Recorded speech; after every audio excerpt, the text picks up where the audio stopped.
Assalamualaikum warahmatullahi wabarakatuh. Selamat pagi Ananda semua. Bagaimana kabarnya pada hari ini? Alhamdulillah sehat semua ya. Baiklah Ananda, sebelum memulai pembelajaran kita hari ini, seperti biasanya kita membaca doa terlebih dahulu ya. Membaca doa dimulai. Bismillahirrahmanirrahim. Raditu billahi robba wa bil islami dina. Rabbi sohli sadari wa yassirli amri wahlu uqdatam min lisani yafqahu qawli. Amin. Semoga dengan pembacaan doa kita tadi lancarlah hendaknya pembelajaran kita dari awal sampai akhir. Amin, amin ya robbal alamin. Baiklah Ananda, pada minggu lalu kita sudah belajar mengenai perkembangan pada masa Khulafaur Rasyidin. Dan pada pertemuan kali ini kita akan membahas mengenai perkembangan politik, sosial, dan ekonomi pada masa dinasti Umayyah. Yang mana tujuan pembelajarannya yaitu peserta didik mampu untuk menganalisis perkembangan dari perkembangan politik dari dinasti Umayyah ini. Yang kedua, peserta didik mampu untuk menganalisis perkembangan sosial pada masa dinasti Umayyah. Yang ketiga, peserta didik mampu untuk menganalisis perkembangan ekonomi pada masa dinasti Umayyah, yang mana untuk menumbuhkan sikap optimis dan dinamis dari peserta didik.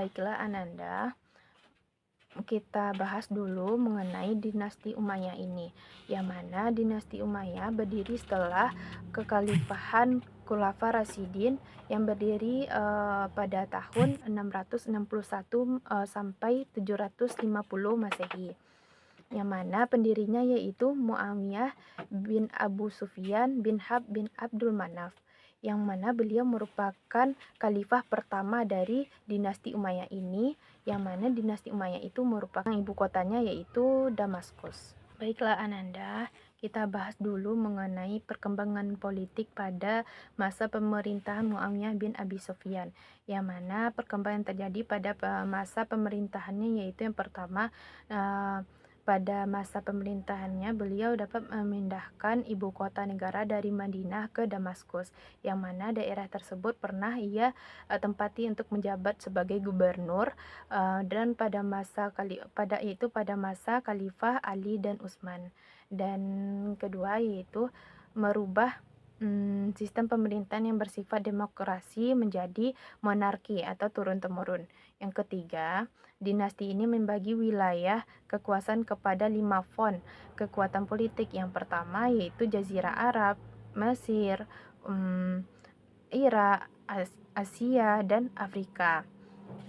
Yang kedua yaitu pada masa pemerintahan Yazid I bin Muawiyah, yang mana pada masa pemerintahannya beliau tidak sekuat seperti ayahnya dalam memerintah, dan banyak terjadi tantangan yang dihadapinya, terutama dalam pemberontakan yang dilakukan oleh kaum Syiah, yang setelah ia membaiat Hashim bin Ali sepeninggal Muawiyah. Pemberontakan yang masih berpangkal dari pelanggaran atas perjanjian yang dilakukan Muawiyah dengan Husain ketika Yazid naik tahta. Deklarasi pengangkatan Yazid kala itu sebagai putra mahkota yang menyebabkan munculnya oposisi di kalangan rakyat yang mengakibatkan perang saudara yang terjadi beberapa kali. Yang ketiga yaitu pada masa pemerintahan Muawiyah II dan Marwan I bin Al-Hakam. Yang pertama itu Muawiyah II. Pada masa pemerintahannya, beliau hanya memerintah selama 40 hari dan meletakkan jabatan sebagai khalifah 3 bulan sebelum wafatnya. Ia mengalami tekanan jiwa berat karena tidak sanggup memikul tanggung jawab sebagai jabatan khalifah yang sangat besar. Yang selanjutnya yaitu Marwan I bin Al-Hakam. Pada masa pemerintahannya itu, ia dapat merendam pemberontakan kaum Khawarij dan Syiah, dan dapat mengalahkan pemberontakan yang dilakukan oleh kabilah Dahlak bin Qais dan menguasai Mesir ketika itu. Selanjutnya, yang keempat yaitu pada masa pemerintahan Abdul al-Malik. Pada masa pemerintahannya, eee, pasukan perang itu sangat berjaya di medan perang. Selain itu, berbagai kemajuan dilakukannya, ia berhasil memperbaiki saluran air Sungai Efrat dan Tigris, memajukan perdagangan, memperbaiki sistem ukuran timbang, takaran, dan keuangan, dan juga menyempurnakan tulisan mushaf Al-Quran dengan titik pada huruf-huruf tertentu. Yang kelima, pada masa Al-Walid dan Sulaiman. Yang pertama, pada masa Walid ini, masa pemerintahannya adalah masa ketertiban, ketentraman, kemakmuran, dan kejayaan yang melimpah ruah. Ia membangun gedung-gedung, pabrik-pabrik, dan jalan. Ia menyantuni para yatim piatu, fakir miskin, dan penderita cacat seperti orang buta, lumpuh, dan sakit kusta. Yang selanjutnya yaitu Sulaiman. Pada masa pemerintahan Sulaiman ini, ia tidak sebijak kakaknya yang kurang bijaksana dan tamak terhadap harta. Akhirnya dibenci oleh rakyatnya, dan para pejabatnya terpecah-pecah. Yang keenam, yaitu pada masa pemerintahan Umar bin Abdul Aziz. Pada masa pemerintahannya dinilai sebagai lembaran putih Bani Umayyah, yang mana pada masa pemerintahannya ini hubungan pemerintah dan oposisi membaik, terutama pada golongan Syiah ini.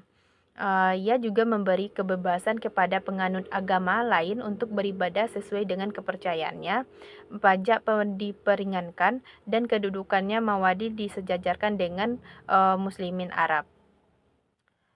Yang ketujuh yaitu pada masa pemerintahan Yazid II dan Hisham ibnu Abdul al-Malik.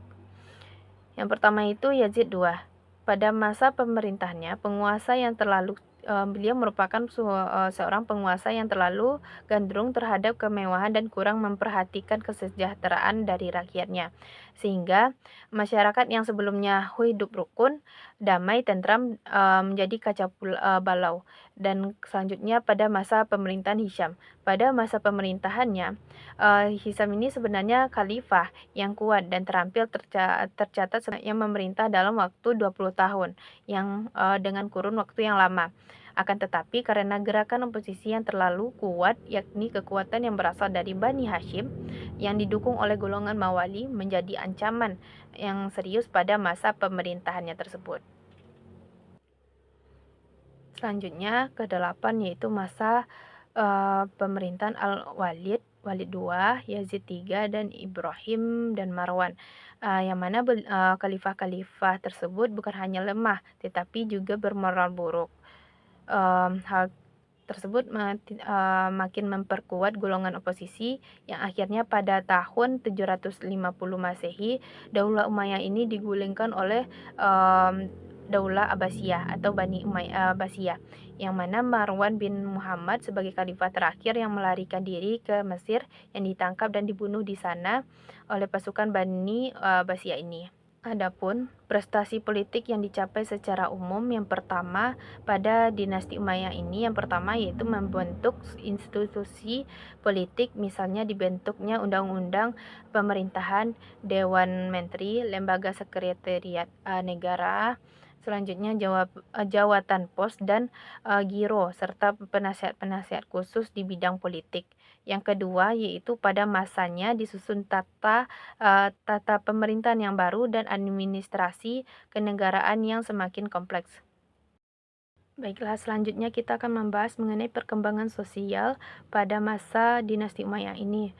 Yang menjadi poin penting yang pertama yaitu stratifikasi sosial masyarakat Umayyah yang terbagi dalam beberapa lapisan sosial. Yang pertama yaitu keluarga khalifah dan bangsawan, yang mana golongan tertinggi yang memiliki kekuasaan dan kekayaan yang besar.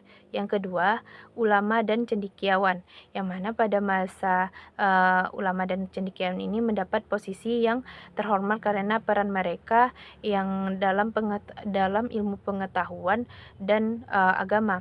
Yang ketiga yaitu pedagang dan pengrajin, yang mana itu merupakan suatu kelas menengah yang kuat secara ekonominya. Poin penting yang keduanya yaitu perkembangan kota dan perkotaannya di Damaskus ini menjadi pusat peradaban dunia Islam ketika itu. dan simbol kemajuan peradaban, baik dalam ilmunya dan dalam berbagai bidang lainnya. Yang ketiga yaitu toleransi sosial dan budaya. Jadi dinasti Umayyah ini yang dikenal lebih terbuka terhadap berbagai suku, bangsa, dan agamanya. Banyak orang-orang non-Arab, terutama Persia, yang menduduki posisi penting di pemerintahan dan militernya. Yang keempat yaitu peran perempuan, meskipun tetap dibatasi oleh norma agama dan budayanya, tetapi perempuan dari kalangan elit bisa untuk mendapatkan pendidikan dan berperan di lingkungan istana, atau terutama di bidang seni dan sastranya. Ada pula tokoh perempuan yang dikenal di kalangan ilmuwan dan penyair. Baiklah, selanjutnya mengenai perkembangan ekonomi pada masa dinasti Umayyah pada pemerintahan Muawiyah bin Abu Sufyan. Yang mana Abu Sufyan ini merupakan orang pertama yang mendirikan Departemen Pencatatan atau disebut juga dengan Diwanul Khatam. Yang mana organisasi tersebut ataupun Departemen Pencatatan tersebut berfungsi sebagai pencatatan keuangan negara. Yang kedua yaitu membentuk lembaga Diwanul Al-Barid yang bergerak di bidang komunikasi, yang fungsinya yaitu untuk mendapatkan informasi yang bagus untuk komunikasi bisnis. Yang ketiga, kebijakan lainnya yang menerapkan strategi antara lain pemberian gaji tetap kepada para tentara, selanjutnya pembentukan tentara profesional, dan serta pengembangan birokrasi seperti fungsi pengumpulan pajak yang mewajibkan ketika itu untuk membayar pajak sebanyak 2,5%. Dan pada masanya beliau juga berhasil merebut kembali kapal di Acre atau di Akta, yang mana kapal tersebut menjadi kebutuhan dalam ekonomi maritim. Selanjutnya yaitu pada masa Abdul Malik bin Marwan, yang mana kebijakannya yang pertama yaitu mencetak mata uang, membentuk lembaga pos atau Diwan Al-Barid, yang ketiga pembatasan urbanisasi, kemudian pertanian, perdagangan, karat, dan zakat. Selanjutnya pada masa pemerintahan Umar bin Abdul Aziz, yang mana pada masa pemerintahannya ini beliau dikenal sebagai pemerintah yang adil, dan pada masa ini dikenal dengan masa kejayaan pada dinasti Umayyah karena beliau merupakan pemerintah yang sangat adil pada rakyatnya. Mana pada masa pemerintahannya ini beliau merombak kembali peraturan dan ketetapan dari negara tersebut sesuai dengan syariat Islam, yang mana kebijakannya itu seperti menyingkirkan harta apapun yang didapatkan dengan cara berbohong, dan kemudian memberikan semua dan pada masanya beliau juga memberikan uangnya untuk keperluan negara dan hartanya kepada lembaga negara. Selanjutnya pada masa pemerintahannya dia juga menghapus diskriminasi, zakat, administrasi, pertanian, kharaj, dan jizyah. Selanjutnya mengenai sistem ekonomi dan fiskal dari dinasti Umayyah ini. Yang pertama yaitu perdagangan, yang mana pada masa dinasti Umayyah ini perdagangannya bergerak di luar negeri maupun di dalam negeri. Dan yang kedua yaitu pertanian dan industri. Nah, pada pertanian dan industri ini pemerintahan dinasti Umayyah ini mempromosikan pembangunan dengan menciptakan sistem pengairan atau irigasi yang tujuannya untuk meningkatkan sistem perekonomian hasil pertanian. Kemudian reformasi fiskalnya pada masa kekhalifahan Umar bin Abdul Aziz ini, kesejahteraan rakyat itu tidak lagi dari pemungutan pajak, melainkan dari sumber daya alam yang sudah dimiliki di suatu wilayah dan mengelola keuangan negara dengan secara yang baik lagi. Kemudian pembuatan mata uang yang dilakukan pada masa kekhalifahan Abdul Malik bin Marwan. Baiklah Ananda semuanya, sampai di sini materi kita pada hari ini. Apakah tujuan pembelajaran kita hari ini sudah tercapai? Alhamdulillah sudah ya. Yang pertama, tujuan pelajaran kita tadi yaitu peserta didiknya mampu untuk menganalisis perkembangan politik dari dinasti Umayyah ini. Yang kedua, peserta didik mampu untuk menganalisis perkembangan sosial dari dinasti Umayyah. Yang ketiga, peserta didik mampu untuk menganalisis perkembangan ekonomi dinasti Umayyah.